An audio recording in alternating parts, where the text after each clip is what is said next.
guys, I'm Pixel Dan, and this is a review of the WWE Wrestlemania Heritage Series Undertaker from Mattel. That's right, I am a longtime Undertaker fanboy, so anytime I get to see a cool new action figure, especially based on his older looks, I'm definitely a sucker for that. And as part of the Elite Collection, Mattel has recently released this Wrestlemania Heritage Series version of Undertaker into stores, which is based more around the way he looked way back in 1990 when he first debuted. So let's go ahead and take a look at the figure. Now, as you can see, he comes in that nice window box packaging that we've seen for a lot of Mattel's Elite style figures, fully showcases the figure within, and even on the lower portion of the package, we get that older picture of The Undertaker when he was much younger. And then when you flip that box around to the backside, we get that same image of The Undertaker, along with some stats, and you can see that this particular figure is based on the attire he was wearing back at Wrestlemania VII.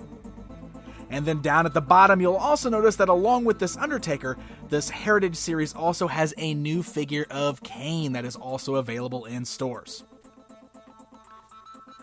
Alright, so let's go ahead and get this guy out of the packaging. We're going to go ahead and start by taking a look at his entrance attire, which is included with the figure, being the trench coat and the hat.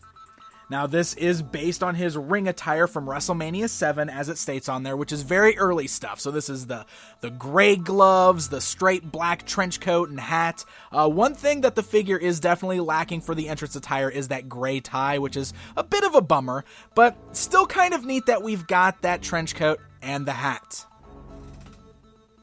Alright, so now I want to talk a little bit more about that included hat and trench coat before we move on to the rest of the figure. So the hat, first of all, let's look at that. It's made of a softer material. You can see it's kind of flexible here, and I'm pretty sure we've seen hats like this in Mattel's line before. This is the weird thing about removable hats on figures. Oftentimes, they have to be a little bit bigger than they should be, proportion-wise, because they have to be big enough to fit around the hard hair sculpt. So, you'll notice that when it's on the figure, it is just a little bit bigger than you would want it to be. It looks a little funny. And this is the other problem that I've got with it.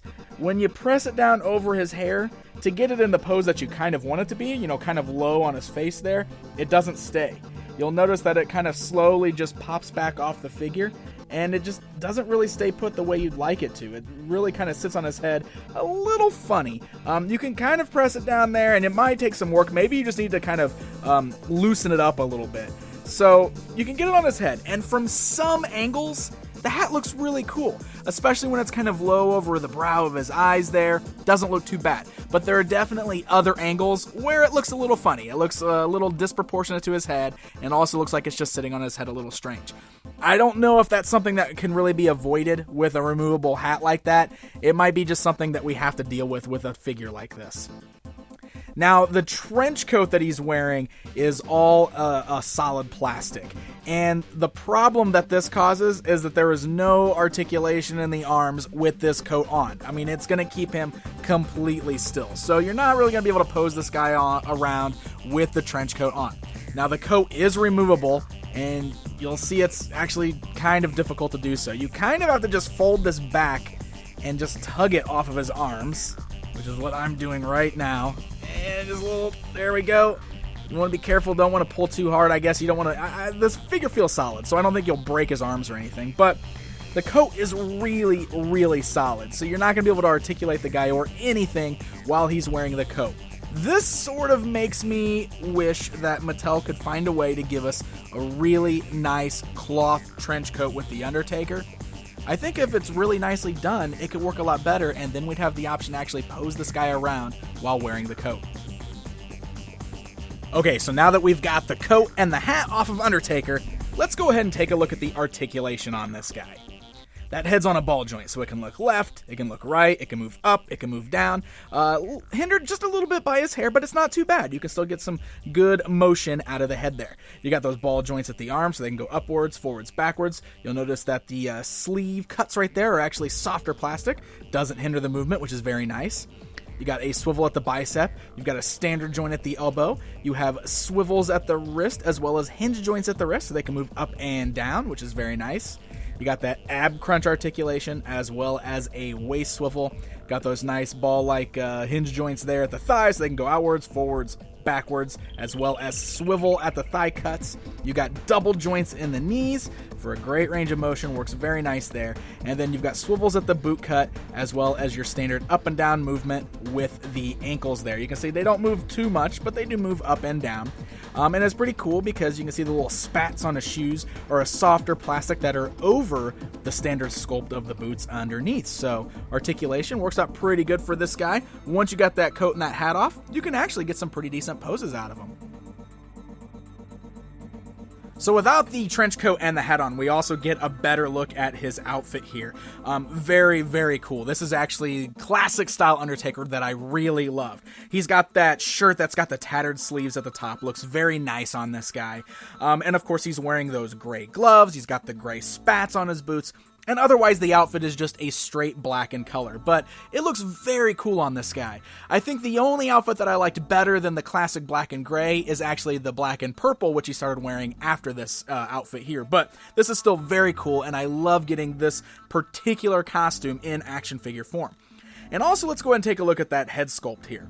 For the most part, that is a pretty good likeness to Undertaker when he was at this age here. You can see he's got that kind of reddish color hair, got that beard that's coming down around his chin, no mustache, and I really love the makeup around the eyes there, kind of giving him that dead look. He used to wear that makeup all the time back then, so I was really happy to see that they actually worked that into the head sculpt here. Of course, he's got that nice mullet-like long hair there. And another thing that you really notice about this Undertaker, no tattoos. Yeah, this is before he started doing sleeves up and down his arms filled with tattoos. So this is pre-tattoo Undertaker, so pretty cool. Like I said in the beginning, this costume is based off of the one he was wearing specifically at Wrestlemania VII, so now you can get some really cool poses of him where he was wearing this outfit. If you've got that Superfly Jimmy Snuka figure, you can have him battling a Superfly. And overall, I just really like this look. You can get some cool poses with him with that articulation, some classic style Undertaker poses with him going for the choke slam, reaching his hand outwards, a lot of cool poses like that. And you can pair it up with the hat too. I really like because we can get some of those poses where it looks like he's pulling the hat off, and the hat doesn't look too bad on him without the trench coat. It's just the same problems of it being a little too big for his head, but it's not too bad. So the biggest downfall with this figure was definitely the trench coat, in my opinion. And the hat's not super bad, but not super great either. But the action figure underneath the entrance attire is pretty cool.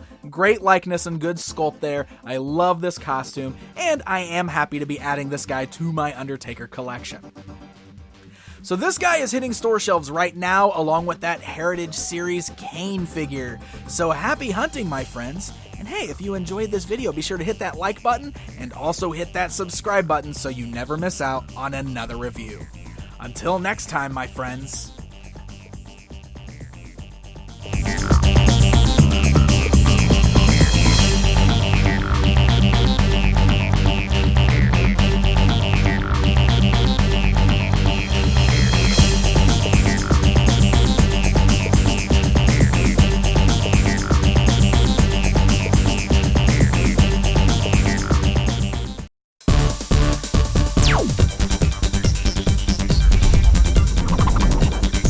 BONG.